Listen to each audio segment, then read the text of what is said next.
जय श्री राम साथियों, कैसे हैं आप सभी लोग।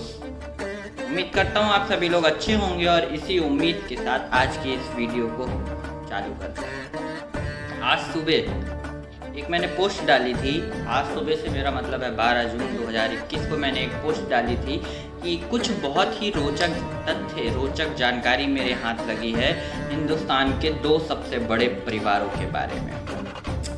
तो एक तो आपने गेस कर ही लिया होगा कि मैं गांधी परिवार के बारे में बात कर रहा हूँ, और जो दूसरा सबसे बड़ा हिंदुस्तान का परिवार है वो बॉलीवुड से ताल्लुक़ रखता है।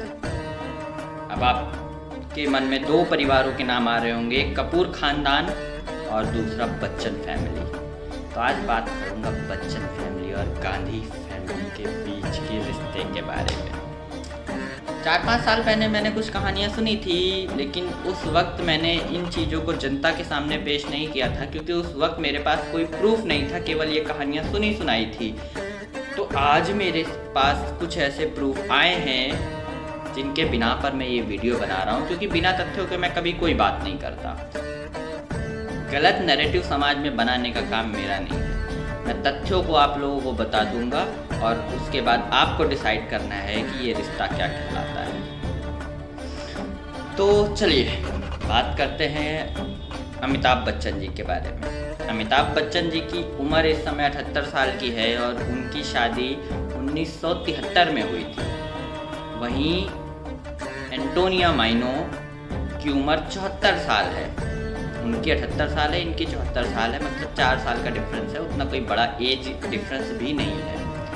और सोनिया गांधी की शादी, मतलब एंटोनिया माइनो की शादी हुई है 1968 में और उनकी शादी हुई है 1973 में, मतलब कि एंटोनिया माइनो की शादी पहले हुई है। तो ये तो थोड़ी सी कुछ बात रही, आप लोग गूगल पे चेक कर लेना। हो सकता है मेरे फैक्ट्स वैसे गलत नहीं होने चाहिए, लेकिन फिर भी एक बार चेक कर लीजिएगा।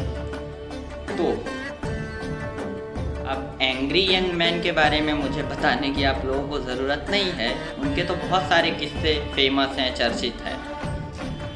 कोरोना उनको होता है, क्वारंटाइन रेखा के घर को किया जाता है, और तमाम सारी बहुत सारी उनके बारे में रंगीली कहानियाँ हैं। अपने सदी के महानायक हैं तो उन्होंने भी बहुत कुछ खिलाया। और वही एंटोनिया माइनो के बारे में मुझे बताने की आवश्यकता नहीं है। उनके बारे में तो सभी लोग जानते हैं। सुब्रमण्यम स्वामी जी ने तथ्यों के साथ, कागजों के साथ, बाकायदे कानूनी तौर पर प्रेस कॉन्फ्रेंस करके सारी बातें बताई थी कि एंटोनिया माइनो शादी से पहले, हिंदुस्तान आने से पहले करती क्या थी। स्कॉट एजेंसी में काम करती थी। और आप सभी लोग बच्चे तो हैं नहीं कि स्कॉट एजेंसी में क्या होता है उसके बारे में जानते ना हो। क्योंकि ये वीडियो माताएं बहनें भी देखेंगी तो इस चीज़ को एलोबरेट करने से कोई मतलब नहीं है।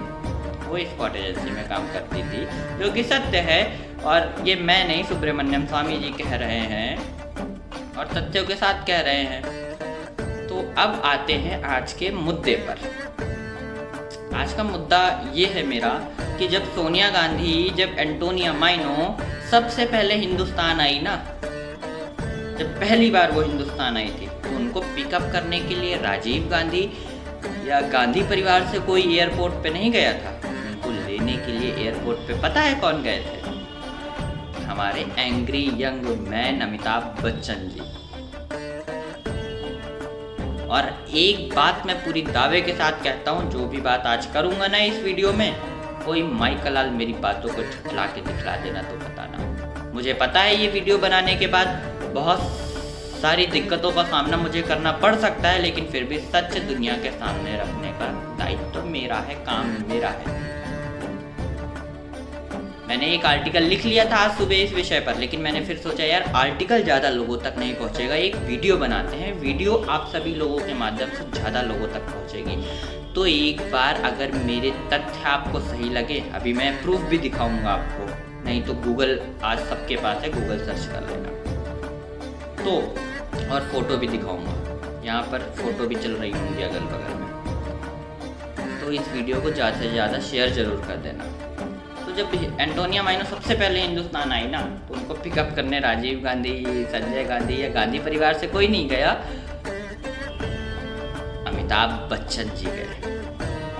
और तो और मेरे भाइयों और बहनों, सोनिया गांधी जब पहली बार हिंदुस्तान आई ना, तो पता है वो कहाँ रुकी थी? किसी होटल में नहीं रुकी, गांधी परिवार के घर में नहीं रुकी। प्रधानमंत्री थे उनके तो घर वाले, इतना बड़ा बंगला प्रधानमंत्री आवास, न जाने साला 100-200 कमरे का बंगला रहा होगा, उसमें नहीं रुकी वो।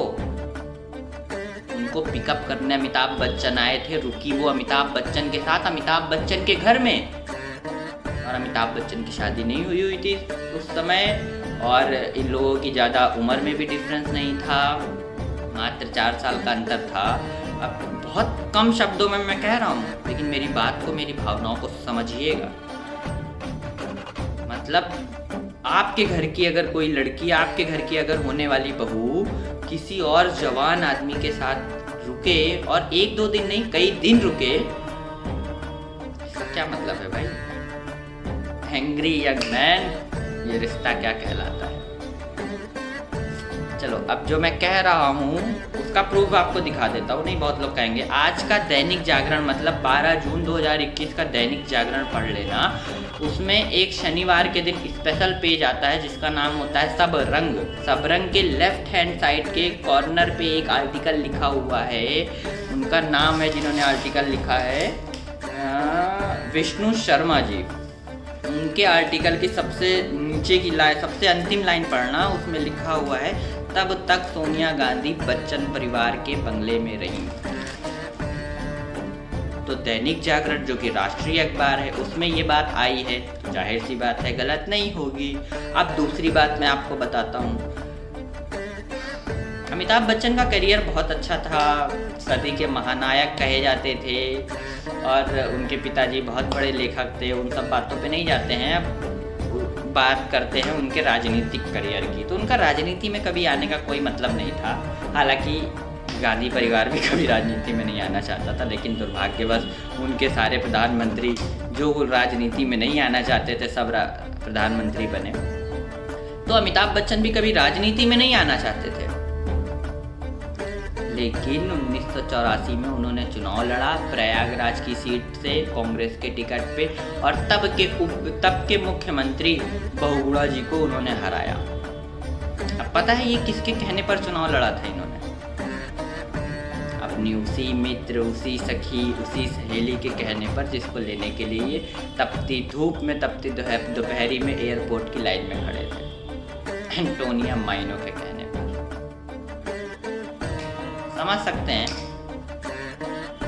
आप लोग ये रिश्ता क्या कहलाता है? प्रश्न करिए, सवाल करिए।